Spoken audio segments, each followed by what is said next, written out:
साल 1960 Bombay. Azad Maidan police station. दरवाजे से एक शख्स अंदर दाखिल होता है। एकदम सफेद रंग का शानदार महंगा सूट, पैरों में चमचमाते सफेद जूते और उंगलियों के बीच सुलगती हुई विदेशी सिगरेट। उसके चेहरे पर खौफ का कोई नामो निशान नहीं था। हैरान करने वाली बात यह थी कि उसे रोकने की हिम्मत किसी भी पुलिस वाले में नहीं थी। वो सीधे सीनियर इंस्पेक्टर के पास गया और आंखों में आंखें डालकर बोला, इसे 3rd डिग्री मत देना, इसे छूना भी मत, मुझे बस 10 मिनट इससे बात करने दो। इंस्पेक्टर बिना एक शब्द कहे चुपचाप पीछे हट गया। वो सफेद सूट वाला शख्स अंधेरे लॉकअप की भारी लोहे की सलाखों के पास पहुंचा। अंदर जमीन पर एक आदमी बैठा था, फटी हुई बनियान और मैली सी धोती में। सलाखों के आर पार जब इन दो बिल्कुल अलग दुनिया के लोगों ने एक दूसरे का हाथ थामा, तो वहां मौजूद कोई नहीं जानता था कि इस एक हैंडशेक ने बॉम्बे की किस्मत का फैसला कर दिया है। ये कोई आम मुलाकात नहीं, ये उस खौफनाक पार्टनरशिप की शुरुआत थी जो आने वाले 3 दशकों तक पूरे सिस्टम को अपनी उंगलियों पर नचाने वाली थी।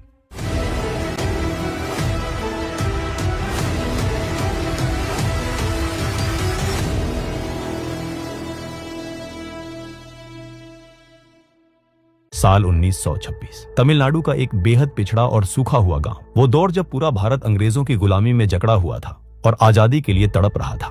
इसी साल इसी राज्य के 2 अलग अलग इलाकों में 2 लड़कों ने जन्म लिया, मस्तान मिर्जा और वरदराजन मुदलियार। मस्तान जब सिर्फ 8 साल का था तब उसके पिता उसे उस सूखे और भुखमरी से बचाने के लिए अपने साथ बॉम्बे ले आए। बॉम्बे पहुंचकर उन्हें क्रॉफर्ड मार्केट के पास एक छोटी गंदी सी मैकेनिक की दुकान में काम मिला। दिन भर दोनों बाप बेटे ग्रीस, काले तेल और धूल में लिपटे रहते।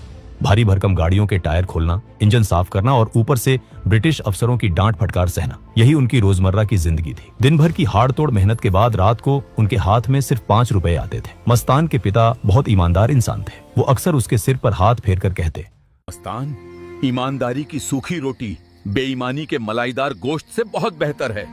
कभी कोई गलत रास्ता मत चुनना। मस्तान चुपचाप सिर हिला देता, लेकिन जब उसकी नजर उन चमचमाती रोल्स रॉयस और मर्सिडीज गाड़ियों पर पड़ती तो उसके मन में एक सवाल उठता, ये सब मेरा कब होगा? क्या मैं पूरी जिंदगी ऐसे ही काम करता रहूंगा? उधर उसी उम्र का वरदराजन चेन्नई के एक फोटोग्राफी स्टूडियो में फर्श साफ करने और लोगों के झूठे बर्तन धोने का काम कर रहा था। पढ़ाई लिखाई उसके नसीब में नहीं थी।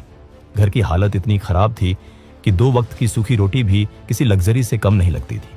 लेकिन वरदा का दिमाग उसकी उम्र से कहीं ज्यादा तेज था। स्टूडियो में काम करते करते उसने नोटिस किया कि जो लोग फर्राटेदार अंग्रेजी बोलते हैं, दुनिया उनकी इज्जत करती है। उसने चुपचाप लोगों को सुन सुनकर अंग्रेजी और तमिल दोनों भाषाओं पर शानदार पकड़ बना ली। साल 1944 तक हालात ने इन दोनों को बॉम्बे की कठोर सड़कों पर ला खड़ा किया। मस्तान ने मैकेनिक का काम छोड़ दिया और बॉम्बे डॉकयार्ड पर कूली बन गया। वहीं वरदा ने वीटी स्टेशन पर लाल रंग की कूली की वर्दी पहन ली। एक ही राज्य से आए, एक ही साल में जन्मे ये 2 लड़के अब एक ही अनजान शहर में लगभग एक जैसा काम कर रहे थे, लेकिन दोनों की सोच और स्वभाव बिल्कुल अलग थे। मस्तान बेहद धार्मिक था। वह हर रोज सूफी संत बिस्मिल्लाह शाह की दरगाह पर जाता, माथा टेकता और अपनी छोटी सी कमाई में से गरीबों को खाना खिलाता। 1947 में भारत आजाद हुआ, लेकिन बॉम्बे में एक अलग ही तूफान अंदर ही अंदर पक रहा था। ये वो वक्त था जब उत्तर प्रदेश, मध्य प्रदेश और पूरे नॉर्थ इंडिया से हजारों लोग पैसा कमाने की चाह में बॉम्बे आ रहे थे। इनमें से कई भटके हुए नौजवान थे जिन्हें काम नहीं मिला। पैसा कमाने की भूख उन्हें अंधेरे और खूनी रास्तों पर ले गई। रामपुरी गैंग, इलाहाबादी गैंग, कश्मीरी गैंग, ये सब भाईखला और डोंगरी के इलाकों में पनपने लगे। वो राहगीरों को लूटते, हफ्ता वसूलते और खून बहाते। लेकिन ये सिर्फ गुंडे थे, गली के मवाली। अंडरवर्ल्ड का असली सिंडिकेट अभी तैयार होना बाकी था। तभी साल 1952 में एक ऐसा फैसला आया जिसने बॉम्बे के पूरे गेम को पलट कर रख दिया। बॉम्बे प्रेसिडेंसी के तत्कालीन मुख्यमंत्री मोरारजी देसाई ने एक आदर्श समाज बनाने की चाह में पूरे राज्य में शराब पर पूरी तरह बैन लगा दिया। सिस्टम ने शराब बंद की, लेकिन लोगों की तलब और प्यास को वो कैसे बंद करते? इसी प्यास को करोड़ों के कैश में बदलने के लिए मैदान में उतरा वरदराजन मुदलियार। वरदा को समझ आ गया था कि यह सरकारी बैन उसके लिए कोई मुसीबत नहीं, बल्कि लॉटरी का एक गोल्डन टिकट है। उसने एक पुराने शराब माफिया के साथ हाथ मिला लिया। सेंट्रल मुंबई के माटुंगा, सायन और धारावी के इलाकों में उसने अपना बेस बनाया। धारावी को वरदा ने अपनी क्राइम कैपिटल में बदल दिया। रात के अंधेरे में वहां 100 से ज्यादा भट्टियां एक साथ जलती थी। एक रात में 120 लीटर से ज्यादा इल्लीगल देसी शराब बनती थी और उसे पूरे शहर में सप्लाई किया जाता था। लेकिन वरदा सिर्फ एक शराब माफिया नहीं रहना चाहता था। उसने एक पूरा नेटवर्क खड़ा कर दिया। तमिलनाडु से जो भी गरीब बॉम्बे आता, वो सीधा वरदा के पास जाता। वरदा उन्हें रहने के लिए झोपड़ी देता, सरकारी दफ्तरों से सेटिंग करके उनका राशन कार्ड बनवाता, बीएमसी से इलीगल पानी और बिजली का कनेक्शन देता और बदले में उन मजदूरों को अपने शराब के धंधे में लगा देता। वो उनके लिए भगवान बन चुका था। प्रशासन और सरकार से बहुत पहले वर्दा लोगों की मदद करता था। धारावी, जो आज एशिया की सबसे बड़ी स्लम मानी जाती है, उसे एक अभेद्य किले और अपने प्राइवेट वोट बैंक में बदलने वाला कोई और नहीं बल्कि वृद्धराजन मुदलियार ही था। इधर सेंट्रल बॉम्बे में वर्दा शराब का बेताज बादशाह बन रहा था और उधर समंदर किनारे बॉम्बे डॉकयार्ड पर मस्तान का तेज दिमाग कुछ और ही कैलकुलेट कर रहा था। कुली का काम करते हुए मस्तान ने एक चीज बहुत गहराई से नोटिस की। उसने देखा कि ब्रिटिश अधिकारी बाहर से आने वाले इलेक्ट्रॉनिक सामान, सोना और घड़ियों पर भारी कस्टम ड्यूटी लगाते थे। मस्तान ने सोचा कि ये टैक्स सिस्टम अंग्रेजों का बनाया हुआ है। अगर मैं कस्टम वालों की नजरों से बचकर इस सिस्टम को बाईपास करके सामान अंदर ले आऊं तो इसमें कुछ भी अनएथिकल या गलत नहीं है। ये कोई चोरी या डकैती नहीं है, ये सिर्फ एक अमीर सिस्टम को धोखा देना है। इसी दौरान डॉकयार्ड पर उसकी मुलाकात दुबई से आए एक बेहद अमीर अरब व्यापारी शेख मोहम्मद अल गालिब से हुई। गालिब का काम बॉम्बे में सोना स्मगल करना था, लेकिन उसे एक ऐसे लोकल लड़के की तलाश थी जो फुर्तीला हो, जिस पर कस्टम वालों को शक ना हो और जो चुपचाप सोने की तस्करी कर सके। मस्तान ने बिना पलक झपकाए गालिब से हाथ मिला लिया। शुरुआत बहुत छोटी और रिस्की थी। मस्तान अपने माथे पर एक पट्टी बांधता, ऐसा दिखावा करता जैसे उसे चोट लगी हो, और उस पट्टी के अंदर सोने के 2 बिस्कुट छिपा लेता। जो मस्तान कूली के तौर पर पूरे महीने कमर तोड़ मेहनत करके सिर्फ 15 रुपए कमाता था, अब वो सिर्फ एक चक्कर लगाने के 50 रुपए कमाने लगा था। लेकिन इस नए रास्ते में एक बहुत बड़ा रोड़ा था, शेर खान पठान। शेर खान पठान डॉकयार्ड का सबसे खूंखार गुंडा था। वो अपनी मर्जी से कुलियों से हफ्ता वसूलता था। वो आता, कुलियों को जानवरों की तरह पीटता और उनकी दिन भर की खून पसीने की कमाई छीन ले जाता। मस्तान ने समझ लिया कि जब तक ये खौफ खत्म नहीं होगा, वो आजादी से अपना सोने का धंधा नहीं कर पाएगा। उसने डॉकयार्ड के 10 सबसे नौजवान और मजबूत कुलियों को इकट्ठा किया। रात के अंधेरे में उसने उनसे कहा, अगर आज इसे नहीं रोका तो ये जिंदगी भर हमारा खून पिएगा। आज या तो ये शेर खान डॉकयार्ड छोड़ देगा या हम सब। अगली सुबह जब शेर खान पठान अपने 4 गुंडों के साथ हफ्ता वसूलने आया तो उसे अंदाजा नहीं था कि आज बगावत होने वाली है। मस्तान और उसके 10 लड़कों ने शेर खान को चारों तरफ से घेर लिया। उन्होंने शेर खान और उसके गुंडों को इतनी बुरी तरह पीटा कि शेर खान की रूह कांप गई। वो डॉकयार्ड छोड़कर ऐसा भागा कि फिर कभी उस इलाके में नजर नहीं आया। इस एक झड़प ने मस्तान को रातों रात कुलियों का लीडर और डॉकयार्ड का किंग बना दिया। गालिब मस्तान की इस लीडरशिप और बहादुरी से इतना इंप्रेस हुआ कि उसने उसे अपने स्मगलिंग के धंधे में सीधा 10% का पार्टनर बना लिया। लेकिन मस्तान की असली परीक्षा अभी बाकी थी। साल 1953 में पुलिस और कस्टम ने एक बड़ा जाल बिछाया और गालिब को धर दबोचा। उसे 3 साल की कड़ी सजा हो गई। गालिब के अरेस्ट होने से ठीक एक दिन पहले उसके नाम से सोने के बिस्कुट से भरी एक पूरी पेटी बॉम्बे पहुंची थी। मस्तान ने वो पेटी चुपचाप रिसीव कर ली थी। यहां कोई भी आम इंसान फिसल सकता था। मस्तान के पास करोड़ों रुपए का सोना था। गालिब जेल में सड़ रहा था। वो चाहता तो वो सोना लेकर बॉम्बे से कहीं भी गायब हो सकता था, अपनी एक नई आलीशान जिंदगी शुरू कर सकता था। लेकिन उस लालच के पल में मस्तान को अपने पिता की वो बात याद आई, ईमानदारी की सूखी रोटी। उसने वो सोने की भारी पेटी अपने मदनपुर मोहल्ले के छोटे से खस्ता हाल घर में पलंग के नीचे गड्ढा खोदकर छिपा दी और उस पर पुराने गंदे कपड़े डाल दिए। 3 साल तक वो उस दौलत के ऊपर सोता रहा। वो हर रोज गरीबी से लड़ता रहा, लेकिन उसने उस पेटी के एक सोने के बिस्कुट को भी हाथ नहीं लगाया। 1955 में जब गालिब जेल से बाहर आया तो वो पूरी तरह टूट चुका था। उसके पास अब एक फुटी कौड़ी नहीं थी। वो वापस दुबई भागने की सोच रहा था। मस्तान उसे अपने घर ले गया। उसने जमीन खोदी और सोने से भरी वो चमकती हुई पेटी बाहर निकाली। गालिब की आंखें फटी की फटी रह गई। उसे यकीन नहीं हो रहा था। मस्तान, तुमने ये सोना लेकर भागने के बारे में कभी नहीं सोचा? तुम तो अमीर बन जाते। इस अंडरवर्ल्ड के धंधे में पैसा नहीं, सिर्फ भरोसा चलता है गालिब भाई। मैं अपने उसूलों को धोखा नहीं दे सकता। ये ईमानदारी मस्तान का मास्टर स्ट्रोक साबित हुई। गालिब समझ गया कि ऐसा वफादार इंसान उसे पूरी दुनिया में नहीं मिलेगा। उसने तुरंत ऐलान किया कि आज से हर एक कंसाइनमेंट में मस्तान का सीधा 50% हिस्सा होगा और उस सोने की पेटी का आधा हिस्सा भी मस्तान का है। जो कल तक दूसरों का बोझ उठाता था, आज 5 लाख रुपयों के साथ बॉम्बे का लखपति बन गया था। मस्तान मिर्जा अब बॉम्बे का डॉन हाजी मस्तान बनने की राह पर निकल चुका था। 1960 का दशक आते आते हाजी मस्तान के पास बेहिसाब पैसा आ चुका था। वो दुबई, हांगकांग और मिडिल ईस्ट से महंगी घड़ियां, सोना और इलेक्ट्रॉनिक्स मंगवाता था। 1956 में उसने गुजरात के सबसे बड़े तस्कर सुकूर नारायण बकिया के साथ भी सिंडिकेट बना लिया था। मस्तान का पैसा अब पानी की तरह बह रहा था, लेकिन मस्तान सिर्फ एक अमीर स्मगलर नहीं रहना चाहता था। उसे पता था कि पैसा आपको बड़ी गाड़ियां और घर दे सकता है, लेकिन अगर आपको बॉम्बे जैसे शहर पर राज्य करना है तो आपके पीछे खौफ, हथियार और लोगों की ताकत होनी चाहिए। मस्तान एक व्हाइट कॉलर क्रिमिनल था। वो खून खराबे और सड़कों की लड़ाई से खुद को दूर रखता था। वो सूट पहनता था और अंग्रेजी शराब पीता था। उसे बॉम्बे में राज करने के लिए एक ऐसी मसल पावर यानी बाहुबल की जरूरत थी जो उसके एक इशारे पर पूरे शहर में आग लगा सके। और उसे वो ताकत, वो खौफ नजर आया वरदराजन मुदलियार में। वर्दा का खौफ इस कदर था कि पुलिस महकमे में उसके नाम से पसीने छूटते थे। अगर उसे किसी पुलिस स्टेशन में किसी बड़े अधिकारी से मिलने जाना होता तो उसके पहुंचने से पहले उस अधिकारी की टेबल पर एक प्रीमियम विदेशी व्हिस्की का ग्लास रख दिया जाता था। ये एक सिग्नल था। छोटे पुलिस वाले चुपचाप थाने से बाहर निकल जाते थे। सालाना 12 करोड़ रुपए का टर्नओवर था वर्दा का। पुलिस कमिश्नर से लेकर मंत्रालय के नेताओं तक सबकी जेबें वर्दा भरता था। 1960 में एक बहुत बड़ी घटना हुई। केंद्र सरकार के एक बहुत बड़े मंत्री का एक सीक्रेट गैर कानूनी कंसाइनमेंट बॉम्बे पोर्ट पर आने वाला था। वर्दा के खुफिया नेटवर्क तक यह खबर पहुंच गई। वर्दा ने सोचा कि अगर इस कंसाइनमेंट को लूट लिया जाए तो वो सीधा दिल्ली को चैलेंज दे सकता है। उसने अपने सबसे खतरनाक लड़कों को भेजा और रात के अंधेरे में वो पूरा का पूरा कंसाइनमेंट चोरी करवा लिया। जैसे ही ये खबर ऊपर तक पहुंची, पुलिस महकमे के हाथ पैर फूल गए। सीधा दिल्ली से इन्वेस्टिगेशन के ऑर्डर आए। जब पुलिस ने अपनी पूरी ताकत लगा दी तो वर्दा पकड़ा गया। उसे घसीटते हुए आजाद मैदान पुलिस स्टेशन लाया गया और लॉकअप में डाल दिया गया। ये खबर शहर में आग की तरह फैल गई। मस्तान को भी पता चला। मस्तान समझ गया कि यही वो पल है जिसका उसे बरसों से इंतजार था। 2 दिन बाद हाजी मस्तान आजाद मैदान पुलिस स्टेशन पहुंचा। उसकी एंट्री किसी हॉलीवुड स्टार जैसी थी। उसने एकदम सफेद रंग का शानदार महंगा सूट पहना हुआ था। पैरों में चमचमाते सफेद जूते और हाथ में विदेशी 555 ब्रांड की सिगरेट सुलग रही थी। पुलिस वाले मस्तान के रुतबे और उसके पैसे को जानते थे।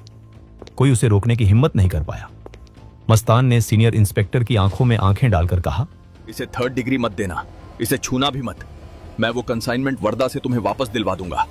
मुझे बस 10 मिनट इससे बात करने दो। इंस्पेक्टर बिना एक शब्द कहे चुपचाप पीछे हट गया। मस्तान लॉकअप की लोहे की सलाखों के पास गया। अंदर वर्दा जमीन पर बैठा था।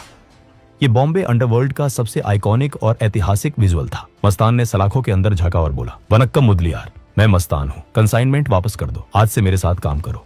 वर्दा ने शक भरी नजरों से उसे देखा। उसे लगा ये अमीरजादा पुलिस का कोई दलाल है। मुझे इस सब में क्या मिलेगा? और तुम मेरे लिए ये पुलिस वालों से सेटिंग क्यों कर रहे हो? वर्दा, मुझे तुम्हारी ताकत चाहिए।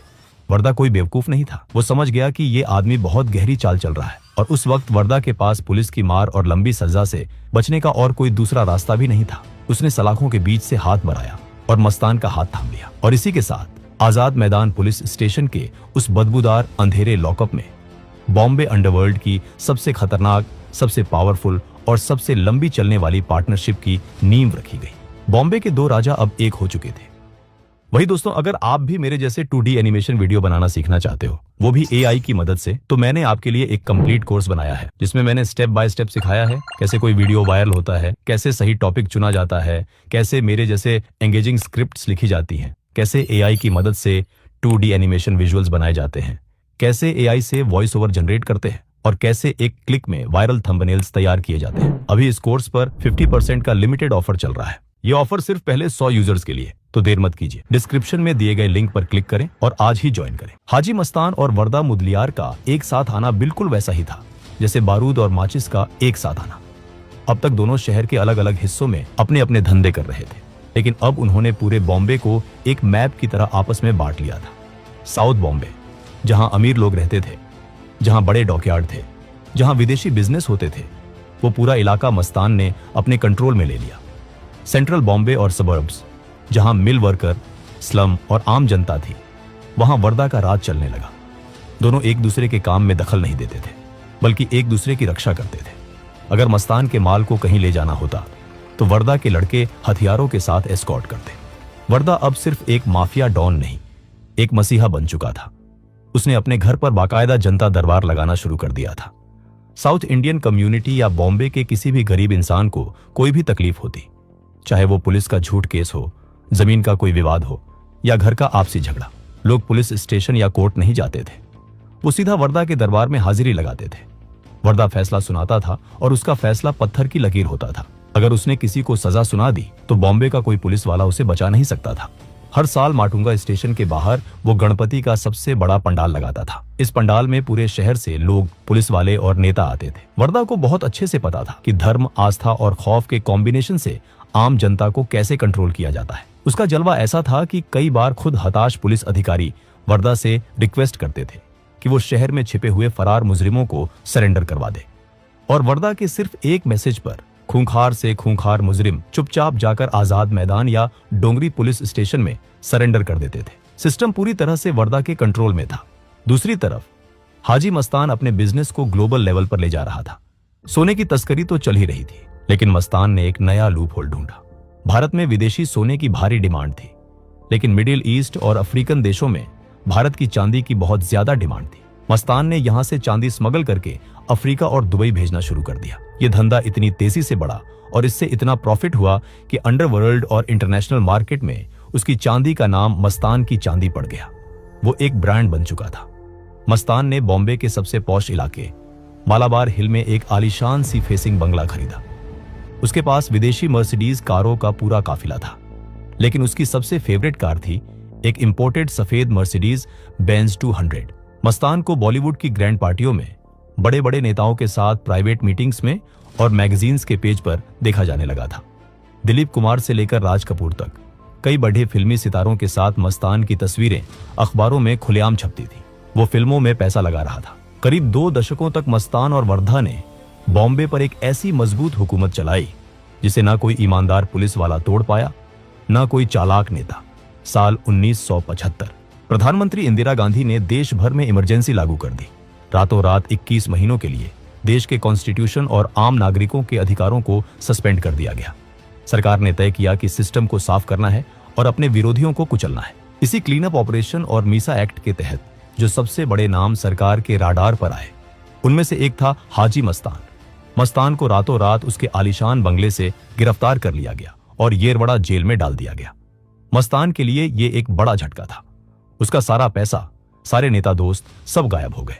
लेकिन जेल की वो काल कोठरी मस्तान के लिए अंत नहीं, बल्कि एक नए ट्रांसफॉर्मेशन का सेंटर बन गया। उसी जेल में मस्तान की मुलाकात लोकनायक कहे जाने वाले जयप्रकाश नारायण से हुई। जेपी नारायण उस वक्त इंदिरा गांधी सरकार के खिलाफ सबसे बड़ी और सबसे इज्जतदार आवाज थे। जेल के अंदर मस्तान और जेपी नारायण के बीच कई लंबी बातचीत हुई। जेपी की फिलॉसफी, उनकी थिंकिंग और उनके समाज सुधार के नजरिए ने मस्तान के दिमाग पर बहुत गहरा असर डाला। जेपी ने उसे जुर्म की इस काली दुनिया को छोड़कर एक नेक और आम इंसान की तरह जिंदगी जीने की सलाह दी। जेपी की उन बातों ने मस्तान के दिल और दिमाग को अंदर तक हिला दिया। जब 18 महीने बाद मस्तान जेल से बाहर आया तो वो पूरी तरह से एक बदला हुआ इंसान था। उसने हमेशा हमेशा के लिए स्मगलिंग और क्राइम की दुनिया से तौबा कर ली। तस्करी को अलविदा कहने के बाद मस्तान ने अपनी जिंदगी का आखिरी दाव राजनीति के मैदान में चला। उसे लगा कि जो रुतबा उसने अंडरवर्ल्ड में कमाया है, वही रुतबा उसे राजनीति में भी मिलेगा। उसने जोगेंद्र कवाड़े के साथ मिलकर दलित मुस्लिम सुरक्षा महासंघ नाम की एक पॉलिटिकल पार्टी बनाई। वो अल्पसंख्यकों और दलितों का मसीहा बनकर संसद तक पहुंचना चाहता था। 1984 में उसने चुनाव भी लड़ा। उसने इस चुनाव में पानी की तरह पैसा बहाया। यहां तक कि दिलीप कुमार जैसे बड़े स्टार्स ने भी उसके लिए रैलियां की, लेकिन जनता ने उसे सिरे से नकार दिया। वो चुनाव बुरी तरह हार गया। इसके बाद भी मस्तान का रुतबा मुंबई में पूरी तरह खत्म नहीं हुआ था। वो अब एक विवाद सुलझाने वाले जज की भूमिका में आ चुका था।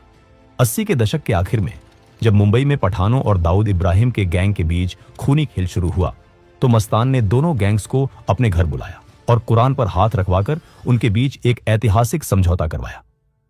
बॉम्बे पुलिस डिपार्टमेंट में एक नए बेहद तेज तर्रार, निडर और खूंखार आईपीएस अधिकारी की एंट्री हुई। इस अधिकारी का एक ही मिशन था, वरदराजन मुदलियार के इतने सालों के बनाए साम्राज्य को मिट्टी में मिलाना। लेकिन वर्दा के डीप पॉलिटिकल कनेक्शंस और पैसे की ताकत की वजह से इस ऑफिसर का बार बार ट्रांसफर कर दिया जाता था। लेकिन 1982 में पासा पलट चुका था। सरकार बदल चुकी थी और अब इस ऑफिसर को ऊपर से क्लीन चिट और फ्री हैंड मिल चुका था। इस आईपीएस ऑफिसर ने वर्दा के पूरे नेटवर्क को एक एक करके तोड़ना शुरू किया। पुलिस की भारी फोर्स ने धारावी की अवैध शराब की उन सैकड़ों भट्टियों को बुलडोजर से रौंद कर रख दिया। वर्दा के सबसे वफादार और खतरनाक गुंडों को चुन चुन कर एनकाउंटर में सड़कों पर मार गिराया गया या उन्हें बिना बेल के लंबे समय के लिए जेल की सलाखों के पीछे सड़ा दिया गया। पुलिस ने धारावी में घुसकर वर्दा का जनता दरबार हमेशा के लिए बंद करवा दिया। जो लोग कल तक वर्दा के सामने सिर झुकाते थे, वो अब पुलिस के डर से उसके खिलाफ गवाही देने लगे थे। वर्दा, जो कभी बॉम्बे के आधे हिस्से को अपने उंगलियों के इशारों पर नचाता था, जो पुलिस कमिश्नर को अपनी जेब में रखता था, अब खुद अपने ही बनाए शहर में चूहों की तरह छिपने को मजबूर हो गया था।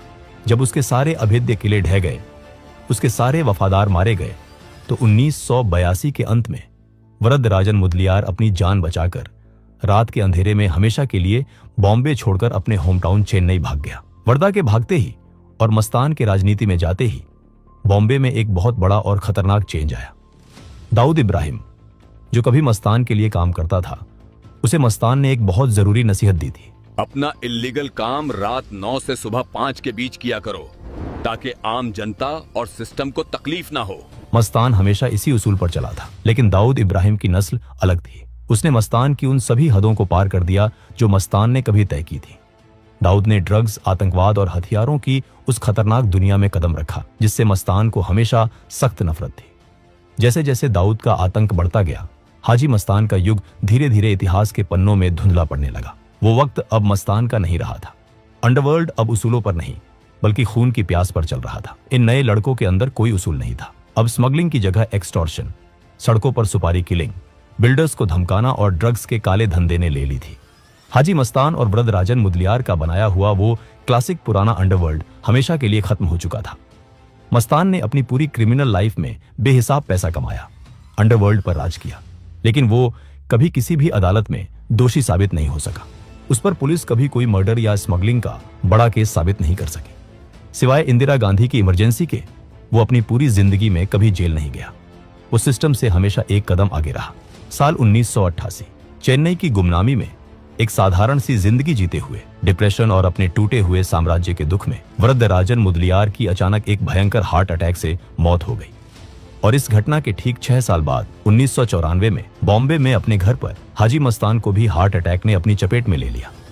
हाजी मस्तान और वरदराजन मुदलियार ये सिर्फ पुलिस फाइल्स में दर्ज 2 नाम नहीं थे। ये बॉम्बे अंडरवर्ल्ड के वो असली आर्किटेक्ट थे जिन्होंने अपराध को सड़कों की लड़ाई से उठाकर एक मल्टी करोड़ इंडस्ट्री में बदल दिया। उनके जाने के बाद बॉम्बे बहुत तेजी से बदला। अंडरवर्ल्ड के चेहरे और तरीके बदले। दाऊद इब्राहिम और अरुण गवली जैसे नए डॉन आए जिन्होंने शहर को गोलियों से छलनी कर दिया। दोस्तों, आप इस पूरी डॉक्यूमेंट्री और इन दोनों किरदारों के बारे में क्या सोचते हैं?